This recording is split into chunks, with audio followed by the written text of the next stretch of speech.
runs for like the last 3 weeks. I have to. Very much so. Thought we'd do this one more time. That's exactly it. Look at you. All festive. Okay.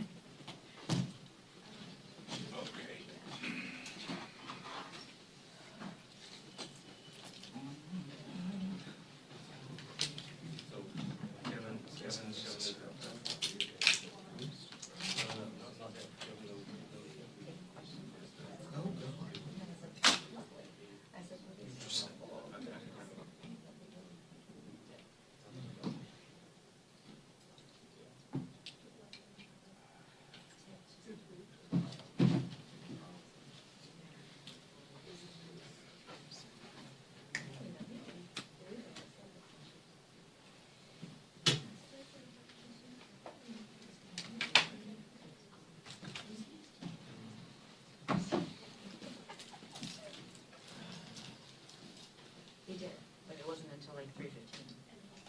Yeah, that's what I'm saying. It's like it came out at 3:10.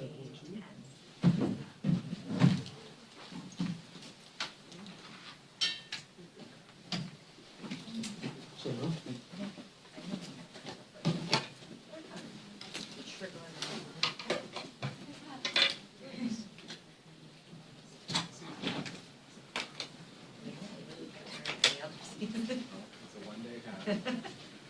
Well, a 1 month hat, I would think. Probably all of December. I mean, people decorate for Christmas before Thanksgiving season here, so. Well, the problem was that Thanksgiving was so late, and like we It traveled was. for Thanksgiving, and I was like, okay, so we get home that Saturday, and you gotta rush to put the tree up, and then what? It's only up like 30 days. I'm like, no, I want to enjoy it. I don't want to feel rushed. Yeah, no, I get that.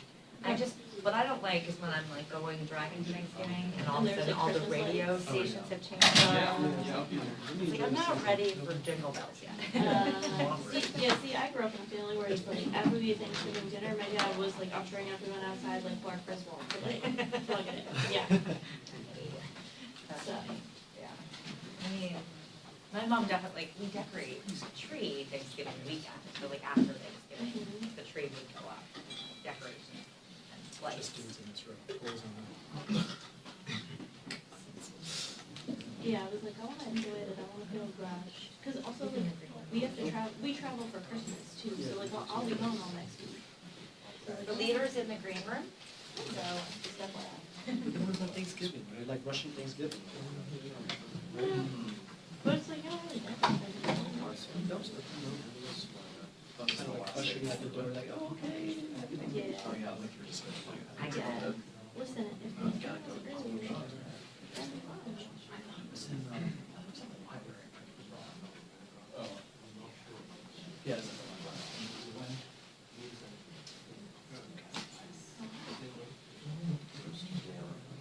Chili and chicken. It's really cool. They got a lot of really awesome themed gifts. That and Will Rogers is always Do good. it. They got other like fun ornaments there, I think. Sometimes When Metro did their day, like showing off the cool things that they have. They had a bunch of chewing tins. I was there, yeah.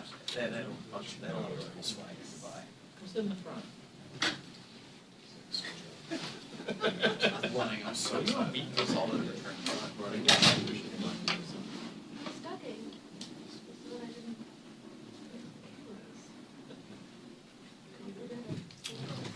Hey, Bill, can you do a mic check for me, please? Mic check, 1, 2, 3, 4, 5. Mic check, 1, 2, 3, 4, 5. You all good? Thank Mic you. check. I was getting outside now.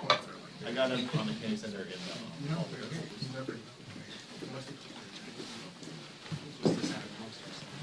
Good afternoon, everyone. We started the year and Donald Trump promised that this would be the golden age in America. We're ending the year, and the overwhelming majority of the American people, including many so-called Trump supporters, know that this year has been a disaster for the American people.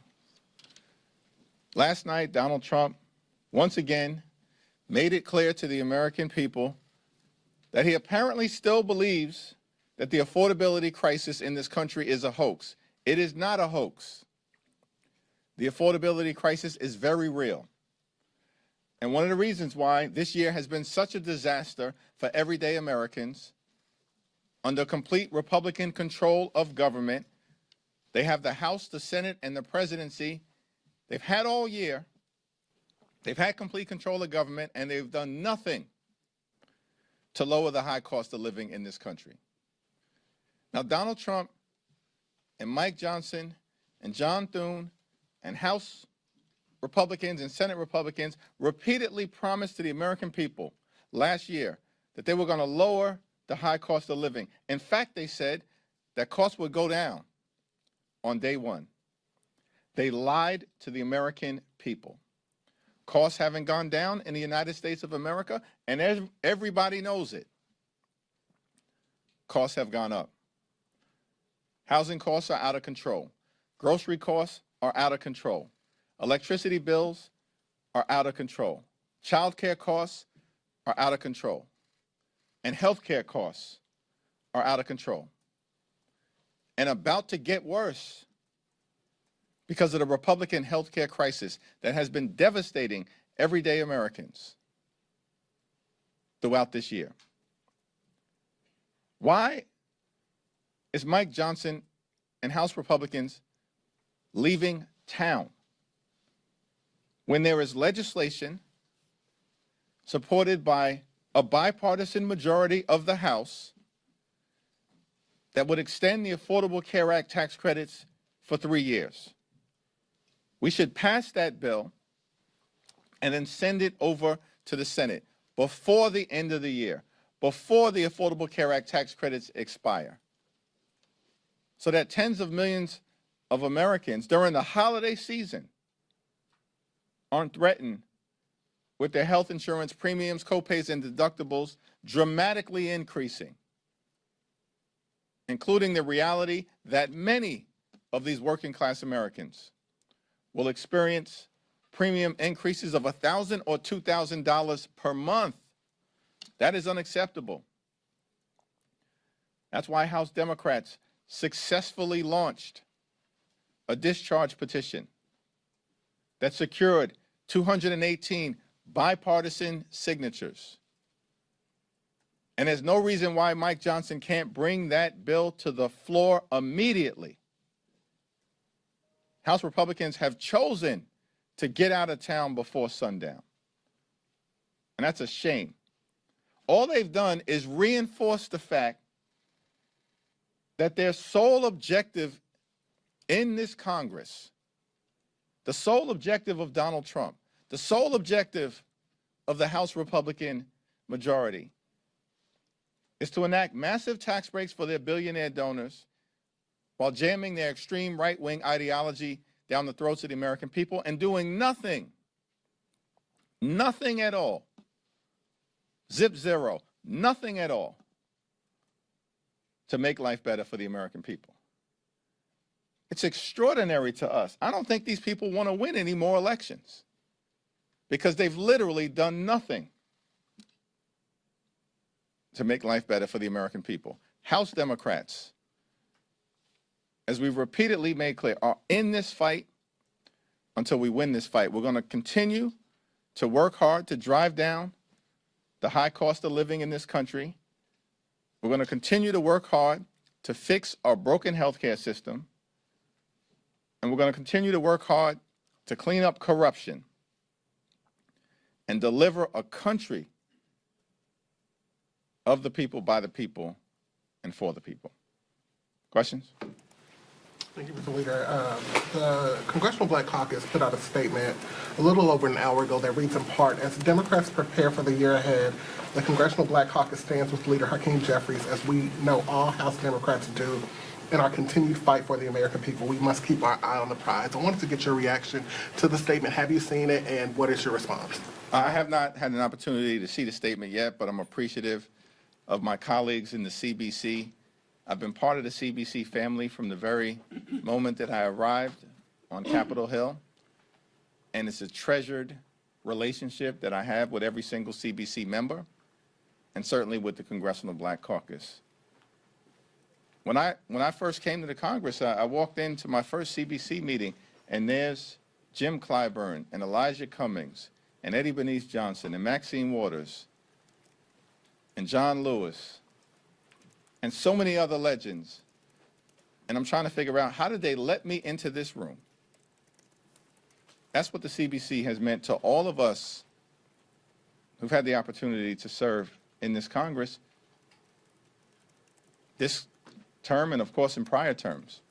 And I'll always cherish, that relationship. Our focus is going to continue to be on making life better for everyday Americans, on lifting up the principle of liberty and justice for all, and on ending this national nightmare that Donald Trump and Republican extremists have visited on the American people all year. Donald Trump and these Republicans have broken every single promise that they made in terms of making life better for everyday Americans. Every single promise. And it's indisputable at this moment, which is why they're on the run. It's why they've been defeated electorally across the country, up and down the ballot. And it's why I'm confident that we're going to take back control of the House of Representatives next year. Yep. This is sort of a two-part question. First, what is your reaction to Trump's executive order rescheduling marijuana? And sort of part two to that is, do you anticipate that bumping into some of the regulations that came in the continuing resolution about hemp-related products? We'll have to see how the language in the continuing resolution that was inserted, as I understand it, by Senator Mitch McConnell is reconciled with this particular executive order. More broadly, and I haven't had the opportunity to review the executive order, but I've supported marijuana reform throughout my entirety in public service, both in the New York State Legislature and as a member of Congress, and have worked with the administration in the past to get criminal justice reform over the finish line, connected to the First Step Act.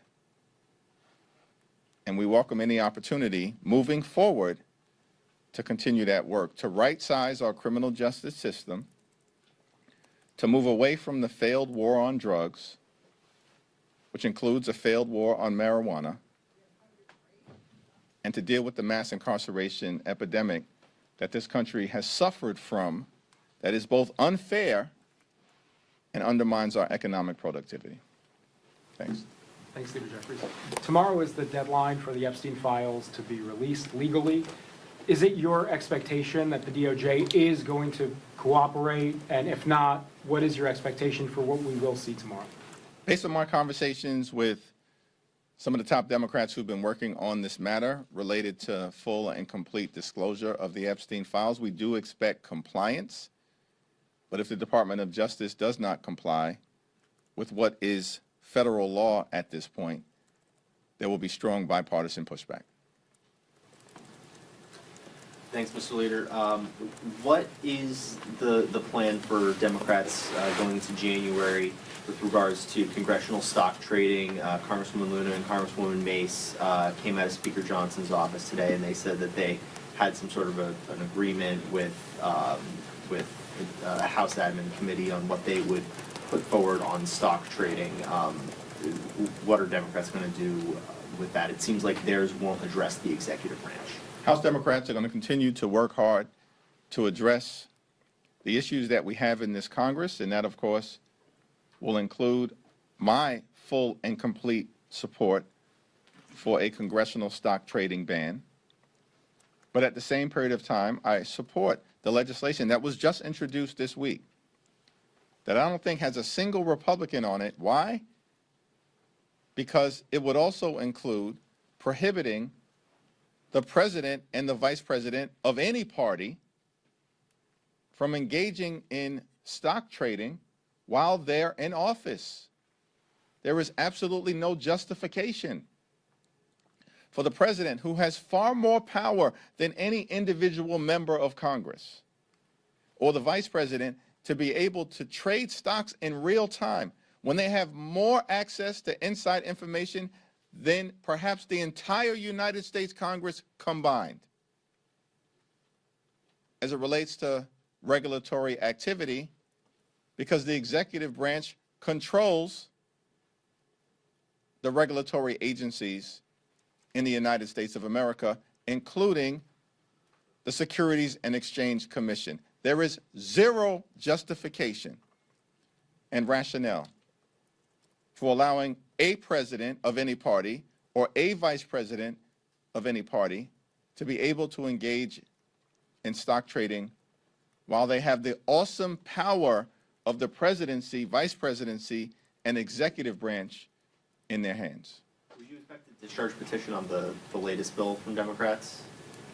There have been 3 successful discharge petitions over the last 3 weeks.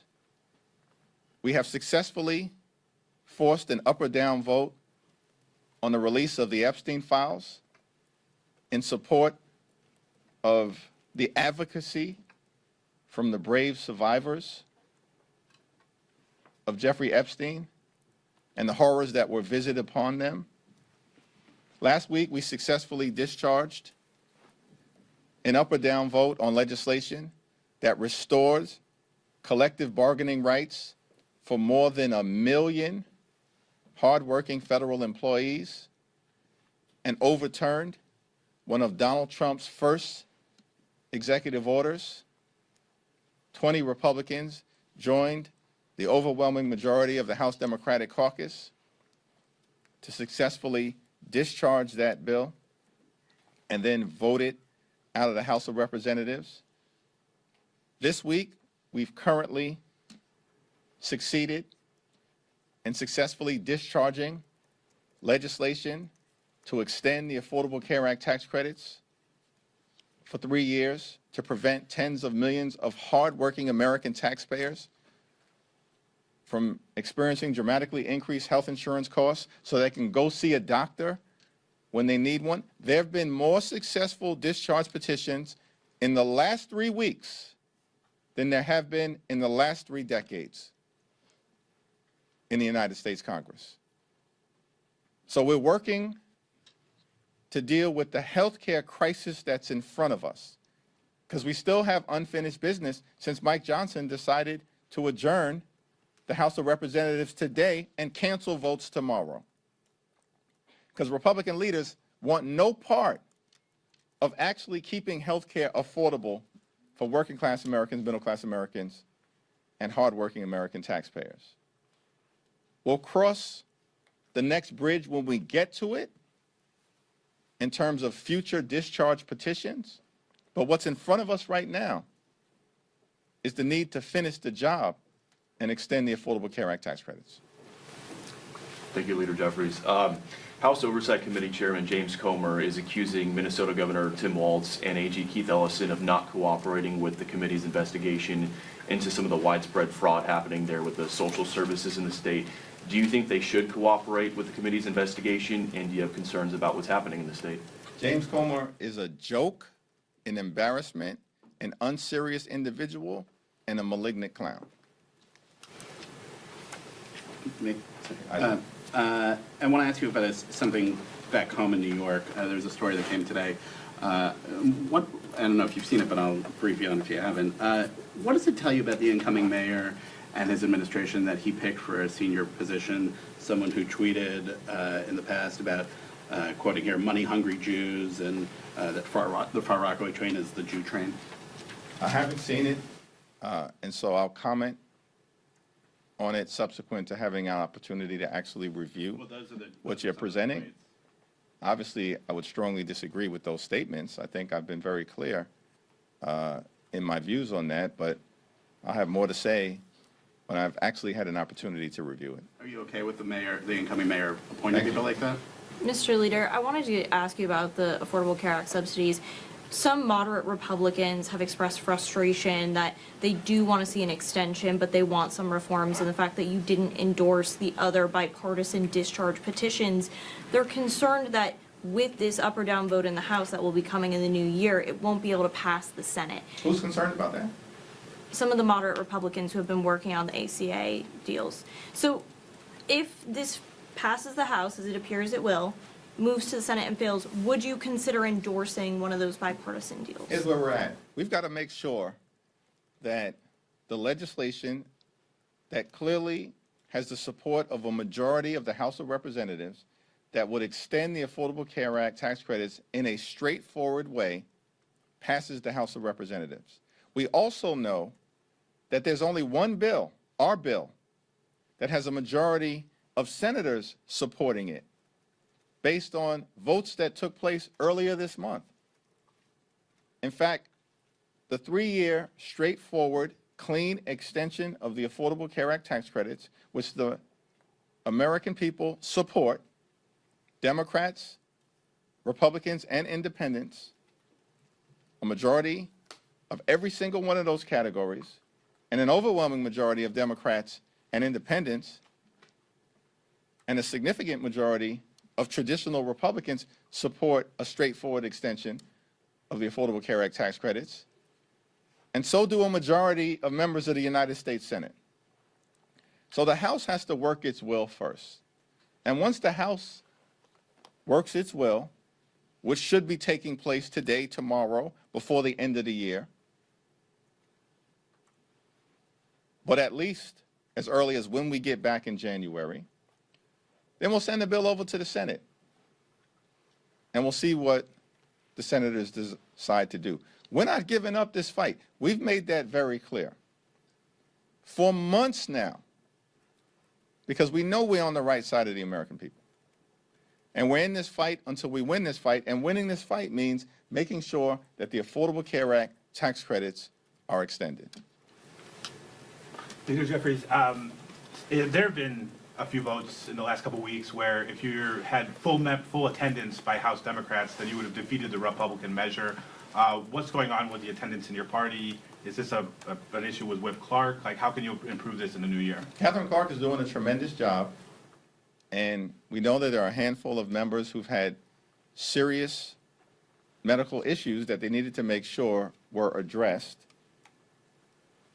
And in addressing them, it ensures that they'll be back fully on the playing field next year. So that's clearly an important thing to do. And there may be one or two other members who are running for other offices across the country, and we're going to ensure that every single member is present and accounted for, particularly when we know there are significant votes of importance to the American people. Leader Jeffries. Mr. Leader, 2 questions. Just back on Epstein, I know earlier this week Leader Schumer indicated that they have a task force that's kind of a mix of lawyers working with some of the Epstein survivors and their lawyers. Is there a similar effort here on the House if and when these files are released? And then number 2, just if you have a reaction to this board vote today to change the Kennedy Center name to the Trump Kennedy Center.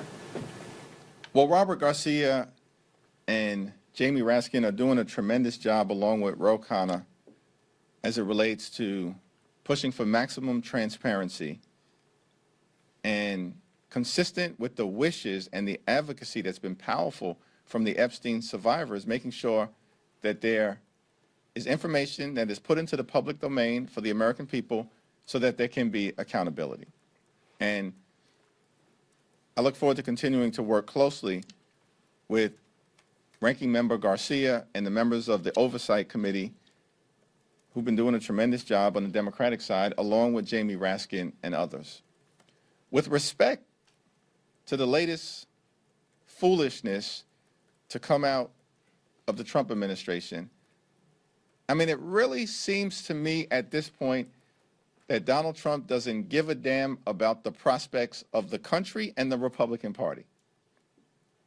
The notion that Donald Trump has spent more time on the golf course than trying to keep health care affordable for the American people or drive down the high cost of living in and of itself is extraordinary. But then we layer on top of that, he can find $40 billion to bail out Argentina. He's trying to extort $230 million from the Department of Justice. He literally has ordered the destruction of the East Wing of the White House. At the same time, he says the affordability crisis is a hoax. Republicans are being crushed electorally all across the country. News of the demise of the Democratic Party was greatly exaggerated.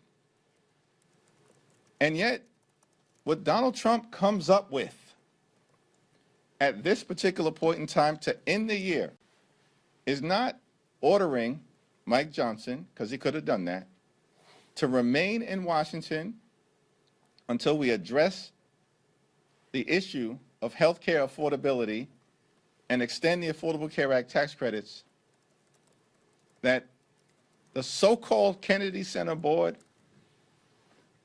wants to rename the Kennedy Center after Donald Trump. Are you kidding me? Like, how does that help deal with the affordability crisis in this country? These people are pathetic. They are sycophants. And these are individuals right now who are bending the knee to a loser. The Republicans are losers. Why are you bending the knee at this point in time? It's not clear to you that, as Michael Ray Richardson, the great former New York Knick, once said, the ship be sinking? It's over. This is the Titanic. I don't get it. I really don't understand the situation. Because these people promised that they were going to lower the high cost of living on day one. And they failed to do it in year one, let alone day one. And now their holiday gift to the American people is to continue to try to block our ability to extend the Affordable Care Act tax credits, but they want to rename, allegedly, the Kennedy Center after Donald J. Trump. These are sick people. Something is really wrong with these folks. And here's the final thing. They don't have the power to do it. Only Congress can rename the Kennedy Center. The wannabe king and his sycophantic minions can't do it. But they're going to create a spectacle across the country, and everybody's going to chase this story. But how does that actually help the American people who've already been convinced that Donald Trump is not focused on making their life better? The whole thing is extraordinary. And it's another indication of the fact that things have fallen apart quickly for Donald Trump and the Republican Party. And House Democrats are going to continue our commitment to the principle that in this great country, when you work hard and play by the rules, everyone should be able to live an affordable life, a comfortable life, and the good life. Not too much to ask for in the wealthiest country in the history of the world. Good paying job, good housing, good health care, good education for your children, and a good retirement. And that's what Democrats are going to continue to fight to achieve for every single American in this country. Thank you all. Happy holidays. Happy holidays. Thank you.